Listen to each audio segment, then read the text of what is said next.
And of course I have my tried and true. I've been running this Duckett Ghost rod. It's a 7-footer and it works beautifully. There's no doubt about it. It's a good rod. It's got a stiff enough action up there on the tip for me to set the hook but also hold the hook, because I debarb all my hooks. And I like the way the reel seat is. I like the way it feels, casts well. I have nothing bad to say about this rod at all. Has it surpassed my favorite Halo? No. Why? Even though it's lower grade, I can see the guides, and even though I know that the ceramic on stainless is not as high a grade as these, I can see them, you know.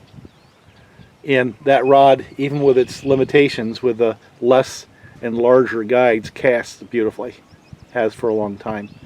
Now, the other thing is, on my pond, and I've said this in all my videos, the lower gear ratio on this Daiwa BG 1500 reel makes it harder for me to fish this style of spinner, because you got to crank like crazy to keep it up over the weeds. Now I've got 4-pound test on this one right here, and this is a lighter spinner, and that's really what the experiment is today. With the lighter spinner, maybe it doesn't drop quite as fast, and I can run a little bit slower, and with a different presentation, maybe get some more fish. That thing there, I mean, all you have to do is look back over the years of my videos. I've just caught fish after fish after fish after fish. Usually the smaller ones, but still, it catches a lot of fish. Yep, got another one. Feel them strike all the way in. So you get the drift. They're little fish, but yeah, see, this one might work well. That's the second cast. Now I already got a fish on it. And the reason is it's lighter and it's not sinking as fast. So I can actually reel it slower.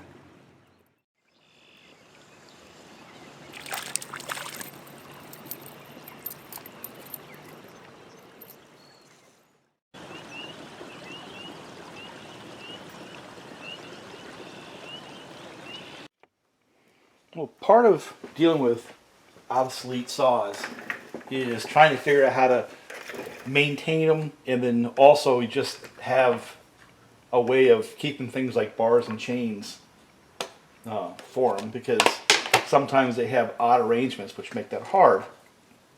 Case in point are these John Thread saws here, and they have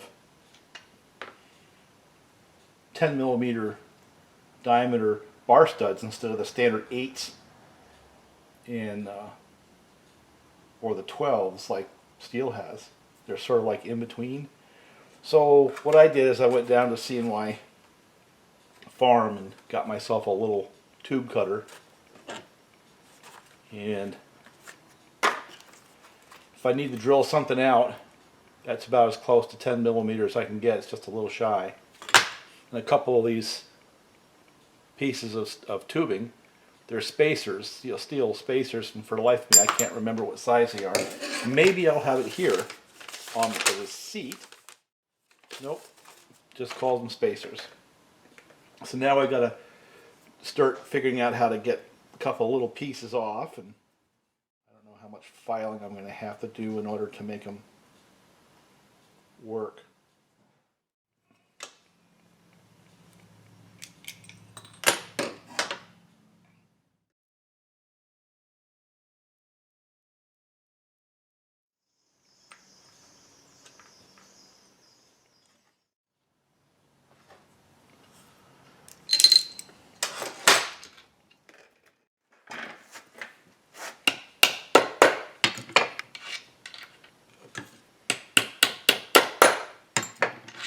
Go. I mean, just barely to interference fit like that, right? So the birds that are on there are going to hurt just a little bit. So let me just take a file and see if I can't take care of that.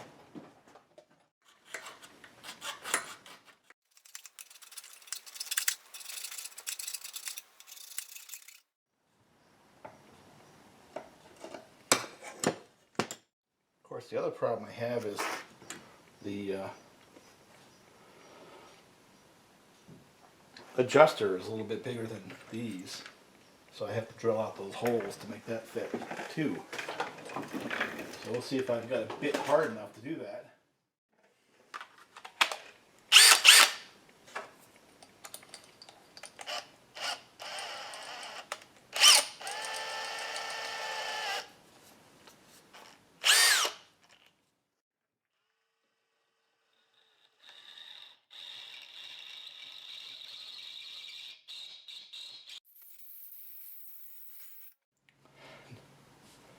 Boy, I wasted that bit pretty quick. Stuff is freaking hard. I just wasted a $10 bit. That's going to be die grinder tough.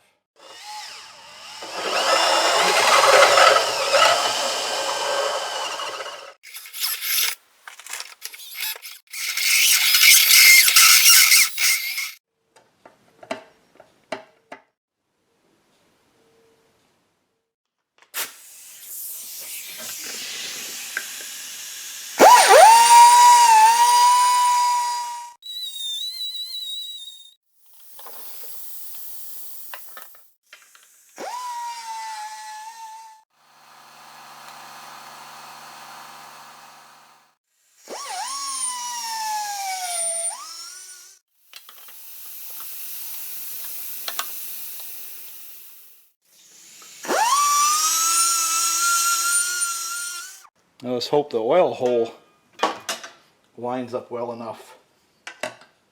See, I think that'll work. I think that's going to work fine. Of course, that assumes we can wind it back far enough to get a chain on it. That's a big maybe. I have to add a little bit of distance to the slot.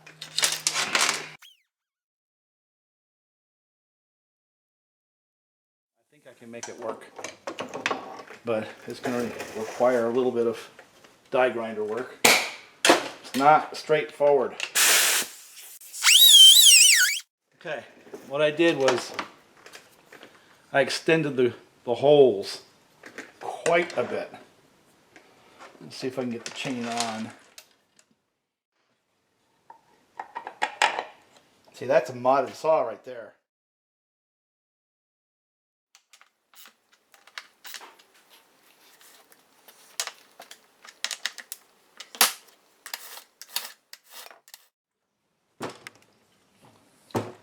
Tell you what, that makes a huge difference. So the moral of this story is modding a saw isn't always about adding power. I'd kind of like to use the definition of anything that makes it look or work better than it did if it came out of the factory. Customizing it to your requirements, isn't that a modded saw? So let's see if we can get it started today. I just think that 8-tooth is a little bit much for the power this saw has. I know why it was put on there, because these run a little lower RPM than a modern saw does. So trying to get the chain speed up to make it cut more like a modern saw, I can imagine a person putting an 8-tooth sprocket on that saw.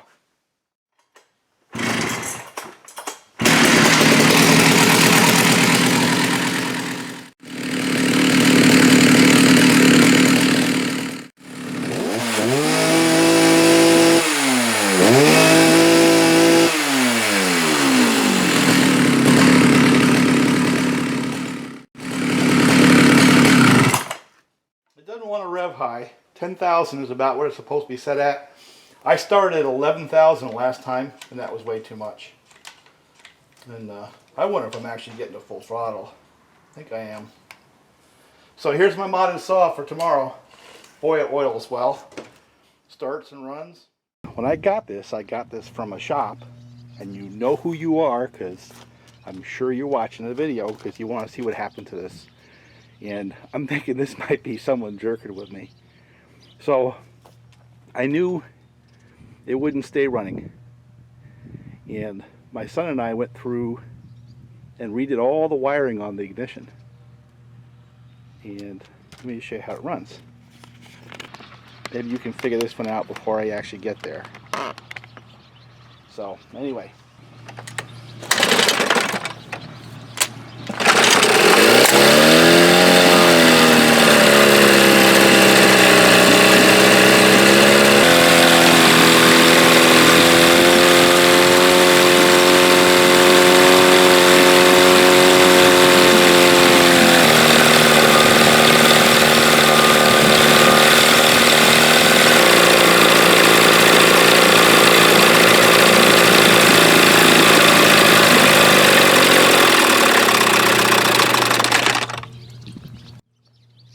Anyone see it yet? So let's think about this. What do you need for a motor to run? You need compression. You need ignition. We obviously got both compression and ignition. You need air. Well, we have air, but we don't have fuel. And just like with the chainsaws, you have these carb kits that have diaphragms. The diaphragms in the carburetor pulse properly, pumps fuel. Well, same concept, but the fuel pump on these is external on the older ones. In the old Berks, like the old 50s and stuff, they're sitting on the side of the block. And this is a 10, but there's a whole series of these, and but that's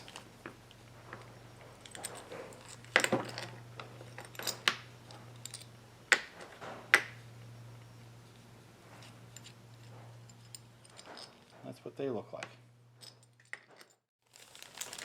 Part number is 21-30430A2, and it has the diaphragms, but it also has those little check valves. Now the diaphragm gets pulsed by the crankcase just like it would on a chainsaw, but instead of having those little flappers on the top of the carburetor, that little diaphragm on top has got these check valves. And you know, I don't know which is better. I think part of what we're looking at here is the fuel pump on these have got to deliver a lot more fuel.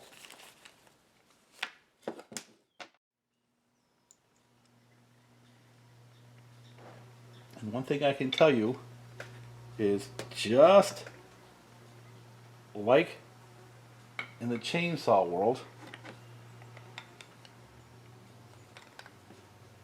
you have aftermarket and you have OEM. And trust me when I tell you, you prefer OEM. They really only can go on one way. There is no way of messing this up.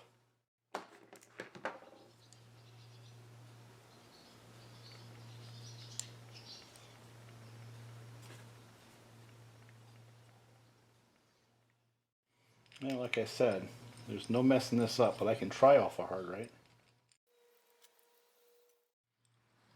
Now, I don't expect you to see what my friend did here. That makes it really hard to pump.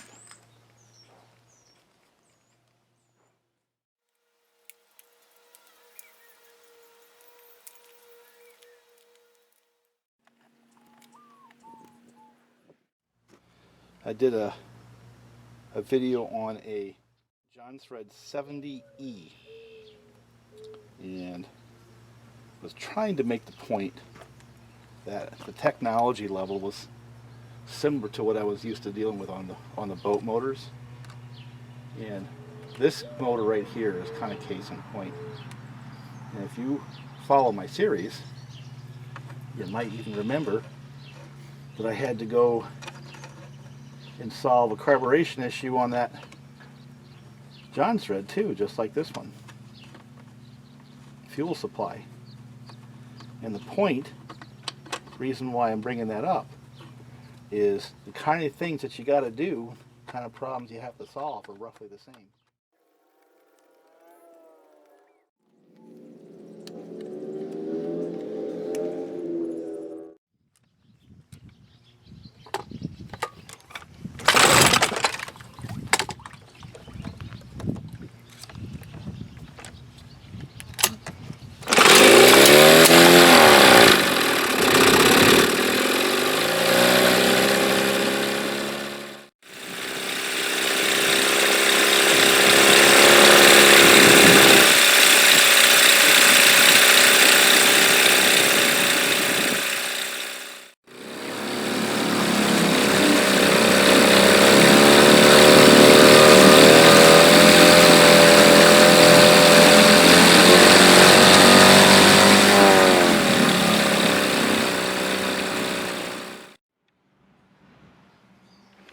kind of a wind down day, you know.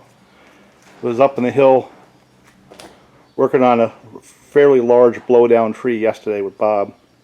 Didn't do a lot of video. It's not that we don't have video, I just don't have time to edit it.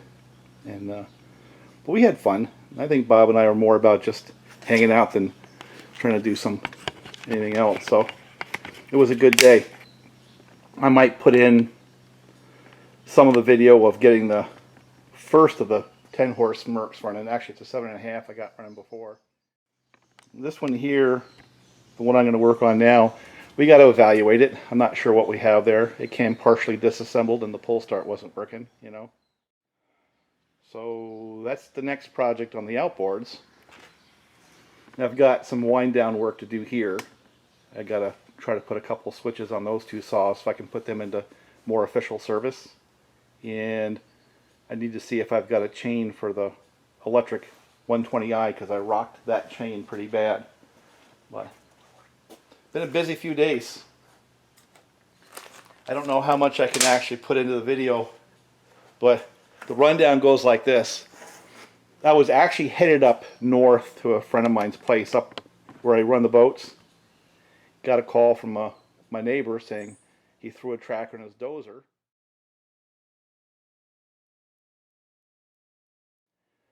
And it was a fair distance from my excavator, so I had mentioned to him before if he'd help me get my backhoe going, I can go up and do some other work that he needed done up there. So Friday turned into a day of going through blown hoses in the old backhoe.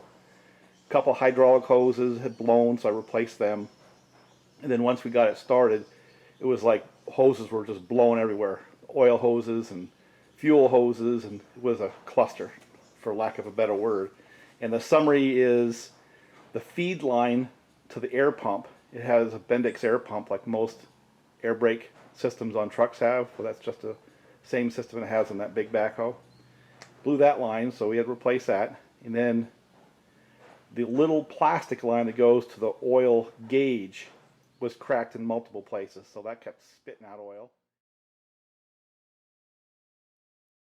And then we got that done and got it all fired up and things are moving. Put a new filter on it. I changed the oil and filter, put a new hydraulic filter on it, got it up the hill, got to the top of the hill and realized it was dumping something. Realized it was pumping all the fuel out. So the fuel line from the fuel pump to the filters had blown. And the funny thing was, one of the local tractor stores was having a Kubota day. So they were open late to try to show off Kubotas. My wife ran down and they made me a hose. They made us a hose right there. And this was like 7:30, 8 o'clock at night. Went back up, put the hose on, went over, and he was able to, well, I'll put some pictures of this. We actually pulled the track on with the backhoe.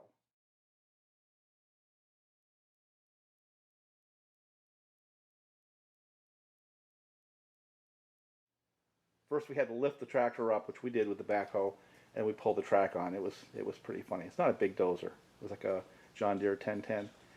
And then went over and dug a hole. He was looking for to bury some, well, bio stuff from the cows, for lack of a better word. And that was a day. And then Saturday I got an outboard going, and then Sunday Bob came up, and now it's Monday. And I already checked out the two John threads. We put a couple tanks through, the 70E and the 920. The funny thing about that day, I'm doing a lot of talking, I didn't plan on it, was we actually had started the premise on the day, just Bob and I doing the things we do. Can we do everything with a 50cc saw? So Bob brought up 50cc saws. I told him I had some fence work to do and didn't realize how big the fence work was because I hadn't scouted that properly. But I figured, what the heck, we can do that with a 50cc saw. And the video that I just finished posting, it was the result of that day. And we got really quickly to the point where a 50 wasn't enough saw to hammer through 20 plus inch hard maple. Well, what I have here on the bench is I got to put a couple of switches on those two saws. Bob brought some switches up so I can have legitimate kill switches. And I'm hoping that it is a switch and not the ignition, because sometimes the ignitions fail that way. That's the John Thread 455 in my 61 272 build. I have to thank Greg Wade for these. This was a kind of a gift, I think, for the week we had last week. And I'm a fan. The more I use them, you get used to what they do and don't do. These things are just awesome.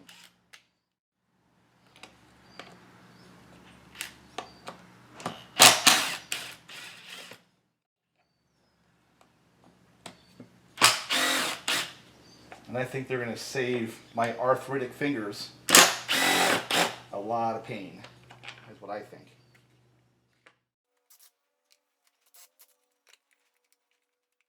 I did pretty much all the brush work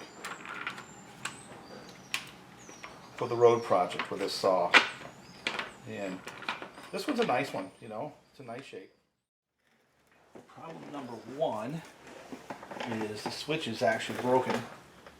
Problem number two is there's no wire.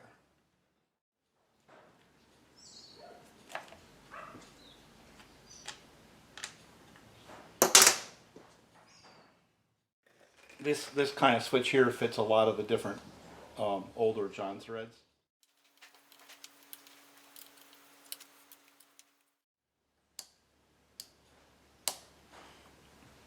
I think the biggest problem I'm going to have is figuring out how to get a wire from here to there.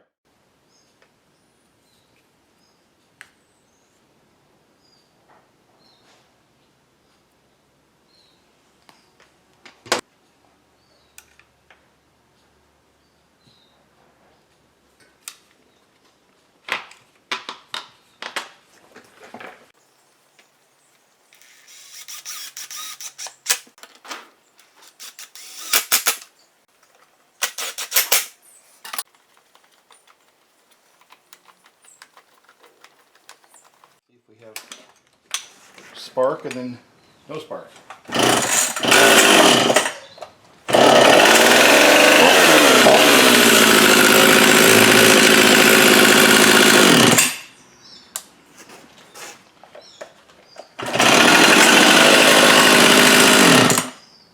We have a working switch. I'm not sure this one's going to be quite as easy to solve. I'm going to find out.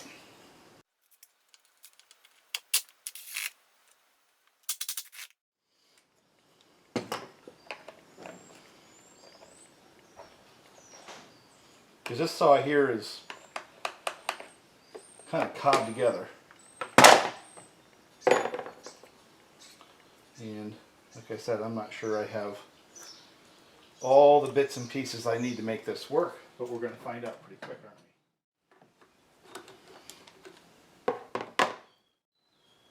Alright, we've got 1 kill wire. Like I may have to actually do a drill in a self-tap hole in order to get the ground. Yeah, I think that's what I'm going to do. I know that's going to upset some people, but I think that's the smartest approach on this saw. This saw is not exactly stocked from the get-go, you know.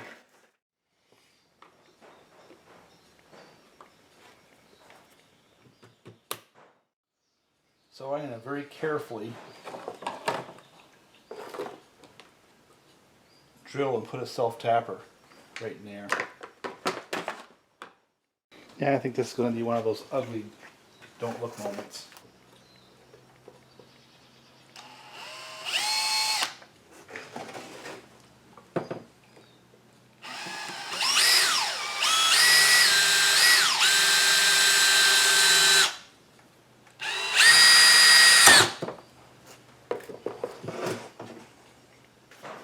Blow this out. Got to cut off the excess on the bottom so it doesn't poke a hole in the gas tank.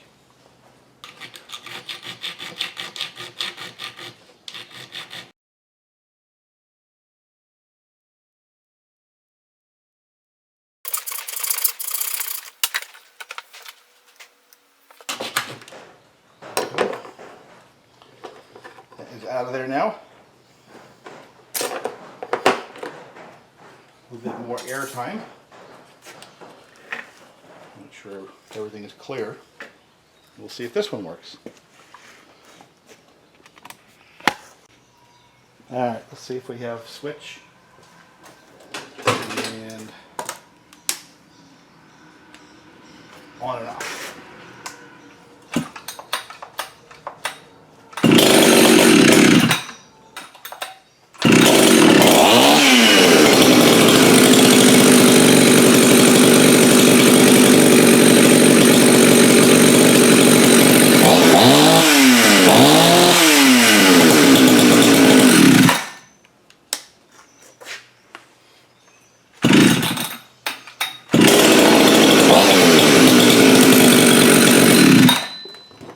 Okay, we have a switch and we have a good running saw.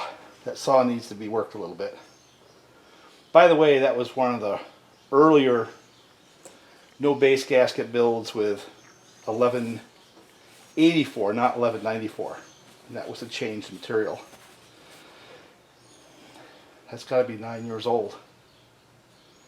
So, all right, on to the next project. Now this is that Husqvarna 120i battery powered chainsaw, and it's the lower end of their offering. They have a pro offering which is quite a bit more expensive. This damn thing works good. It's lightweight, it's got decent power, gets things done.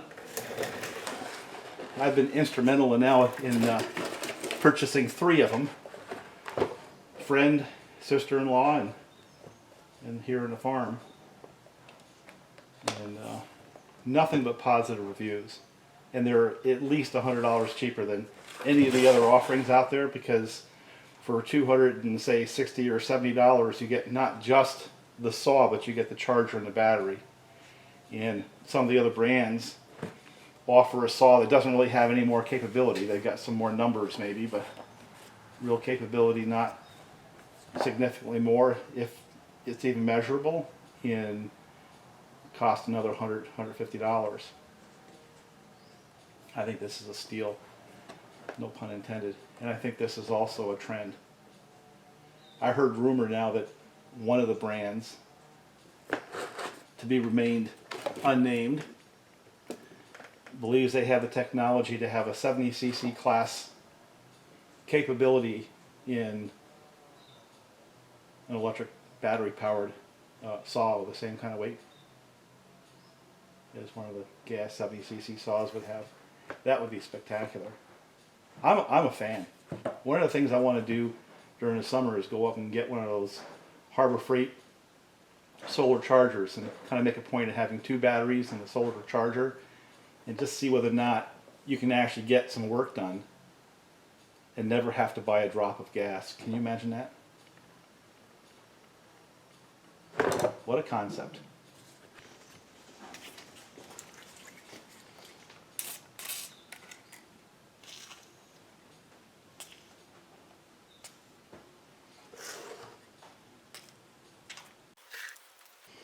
Yeah, go ahead and make fun of me. The only technology that you're good at, old fart.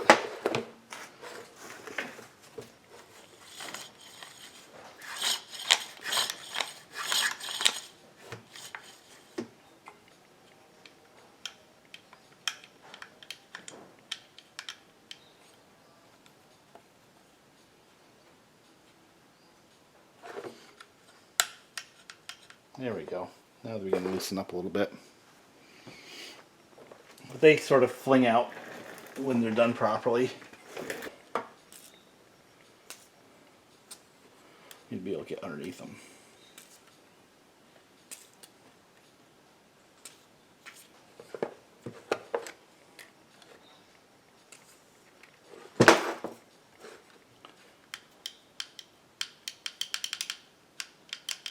There we go.